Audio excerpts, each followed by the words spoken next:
Abu Bakr al-Siddiq, the closest companion of the Prophet Muhammad and the first Caliph of Islam, was not only a great leader but also came from a highly respected Arab family.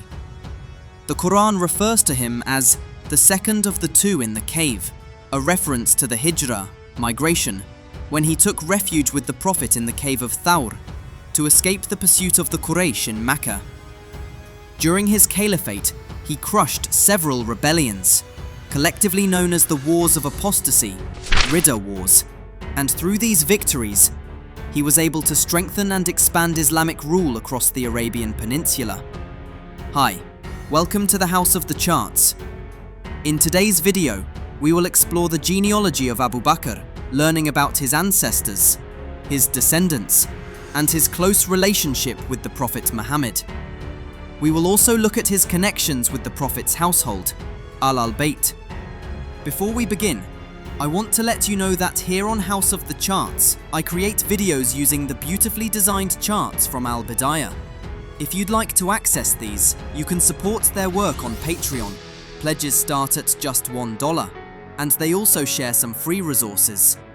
The Aga Khan family tree and the Caliph Abu Bakr family tree featured in our videos are available there as well. So, do check out Al-Bidayah on Patreon and support their amazing work. Link in the description. Now, back to the video. The real name of Abu Bakr al-Siddiq was Abdullah ibn Abi Quhafa, and in some sources he is also referred to as Abdullah Kaaba. He was given the title Abu Bakr because of his deep fondness for camels. The title literally means father of young camels. Abu Bakr was born in 573 CE in Mecca, about 2 years and a few months younger than the Prophet Muhammad. He belonged to the Taym clan of Quraysh tribe. His father's name was Uthman ibn Amir, better known as Abu Quhafa, and his mother was Salma bint Saq, known by her honorific al-Hayr. According to some traditions, she was the cousin of Abu Quhafa, while others say she was his niece. Abu Quhafa was a well-known merchant and a tribal chief. When Islam was first revealed in 610 CE, most of his family accepted Islam early, but Abu Quhafa himself embraced Islam much later, at the conquest of Mecca in 630 CE. Abu Quhafa and al-Hayr had 3 sons. 2 of them, Mutak and Atik, died in childhood, leaving only their youngest son, Abu Bakr, who survived. For this reason, he was also given the title Atik, meaning the one who was saved. Some reports also mention another brother named Quhafa ibn Uthman. In addition to al-Hayr, Abu Quhafa married Hind bint Nukad, with whom he had 3 daughters, Farwa, Kariba, and Amir. Abu Bakr's grandfather was Amir, and his great-grandfather was Amr. From the descendants of Amr came not only Abu Bakr, but also another great companion of the Prophet, Talha ibn Ubaidullah. After Amr came Ka'b, then Sa'd, and then Taym, who is considered the founder of the Taym clan. They were part of the Quraysh al-Batar, meaning those who lived closest to the Kaaba. Taym's brother, Yaqaza, had a son named Makhzum, who became the founder of the Makhzum clan. From this clan came Abu Jahl, Amr ibn Hisham, one of the fiercest enemies of the Prophet Muhammad. A third brother, Kilab, gave rise to the clan of Hashim, which later became the Prophet Muhammad's own clan. This means that the lineage of Abu Bakr al-Siddiq and that of the Prophet both connect back at Ka'b. The clans of Taym and Makhzum were both established through Asma, the wife of Murrah ibn Ka'b, while the Hashim clan came through Murrah's other wife, Hind. Historians write that Murrah ibn Ka'b was born in 333 CE within the Quraysh tribe. He was a successful merchant and is regarded as the ancestor of Quraysh's most prominent trading families. Abu Bakr as-Siddiq was among the very first people to embrace Islam, accepting it immediately, without hesitation or demand for proof. the Prophet Muhammad gave him the title as-Siddiq, the truthful one, on the occasion of the Mi'raj, the night journey, because he was the first to affirm its truth. Abu Bakr had 4 wives, from whom he had 6 children, 3 sons and 3 daughters. His first wife, Qutayla bint Abd al-Uzza. From this marriage, 2 children were born, Asma and Abdullah. Abu Bakr divorced her before the advent of Islam, and she never accepted the faith. Asma was among the earliest Muslims.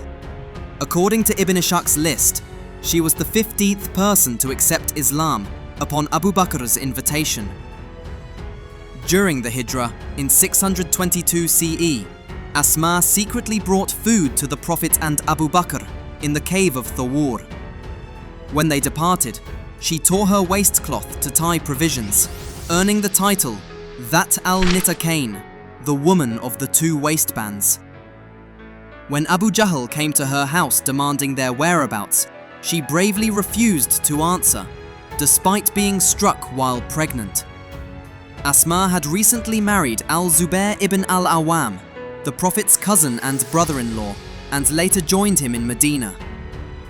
Abu Bakr's son Abdullah stayed behind in Mecca to gather intelligence, delivering news each night to the cave, while their servant, Amir ibn Fuhayra, erased his tracks with a flock of sheep. He warned them of Quraysh's reward of 100 camels for capturing the Prophet.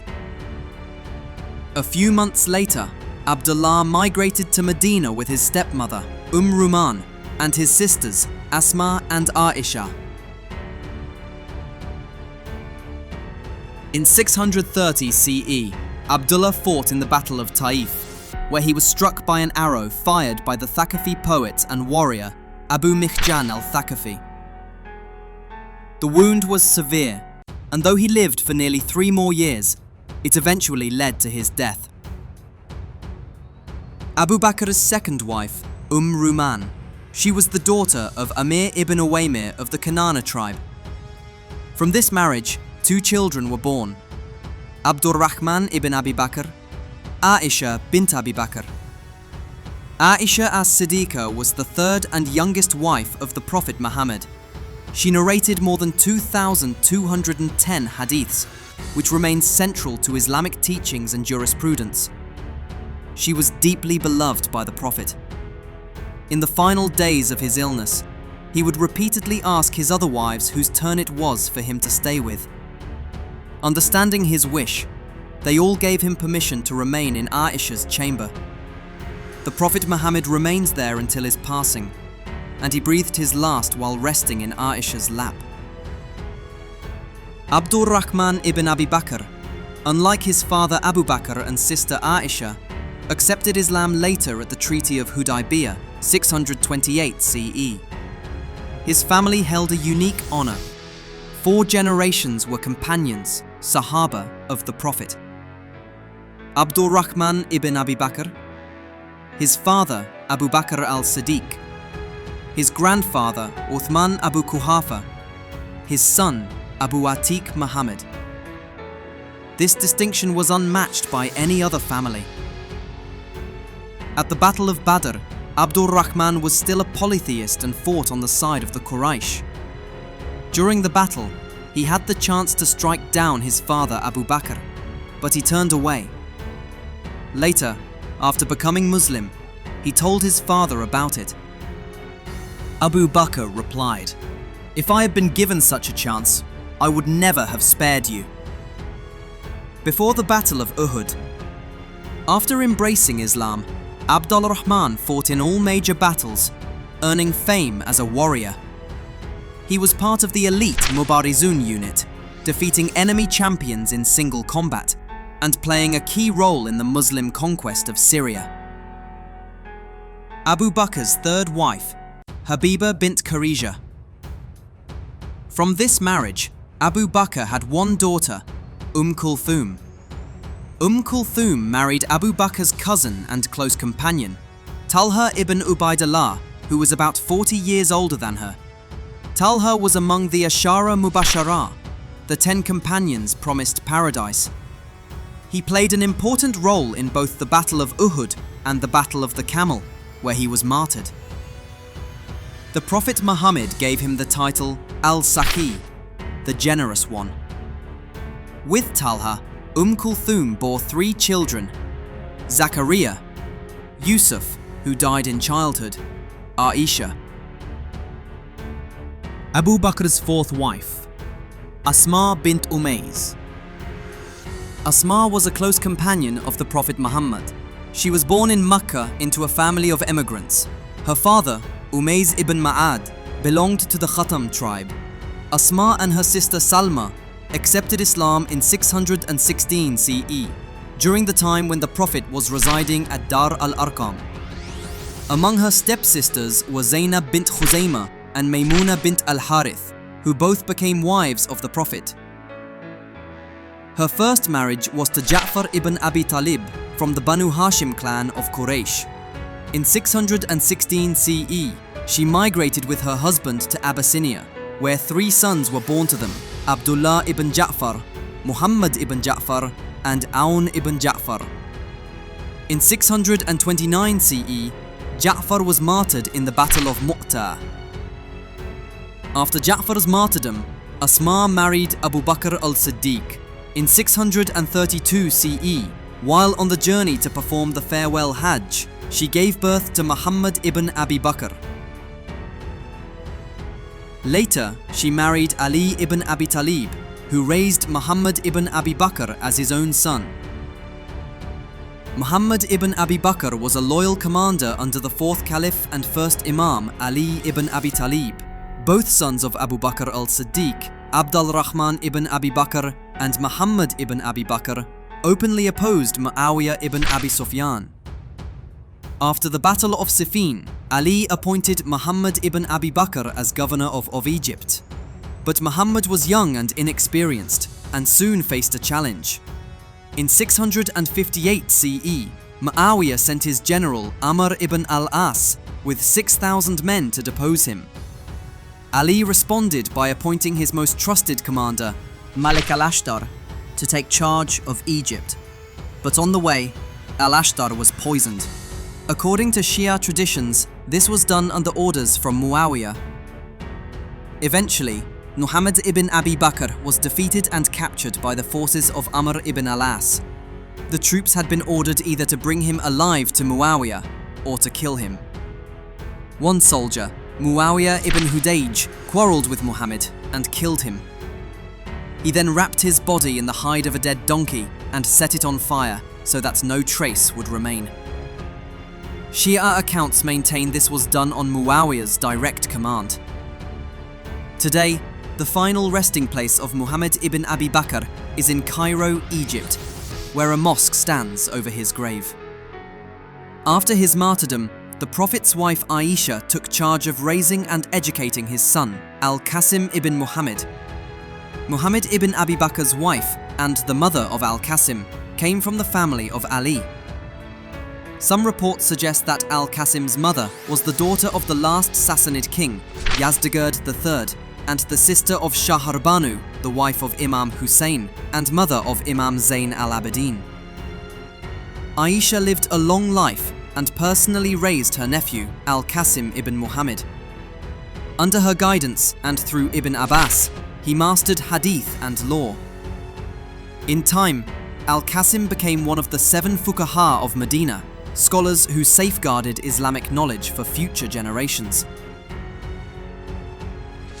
In the Naqshbandi Sufi tradition, which emerged in the 14th century, Al-Qasim ibn Muhammad is regarded as an essential link in the golden chain of spiritual transmission, preceding his grandson, Imam Ja'far al-Sadiq. Al-Qasim's daughter, Fatima, better known as Farwa, married Imam Muhammad al-Baqir.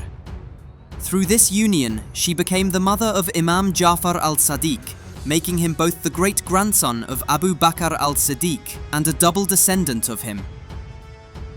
Farwa herself was celebrated for her learning and virtue, and she narrated hadith from Imam Zayn al-Abidin.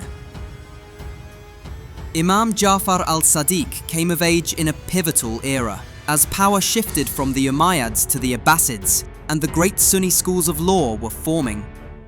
It was in this climate that he established his own school, Ja'fari fiqh. After Hussein ibn Ali, few Imams would leave as profound a mark as Ja'far al-Sadiq. The reason is that not only do the majority of Shia Muslims follow the legal rulings attributed to him, but he is also highly respected among Sunnis. He was the teacher of two of the greatest Sunni jurists, Abu Hanifa, founder of the Hanafi school of law, and Malik ibn Anas, founder of the Maliki school of law. Many of his disciples later became the founders of different Sufi orders. Furthermore, Ja'far al-Sadiq was a renowned hadith transmitter, and numerous scientific works are also attributed to him.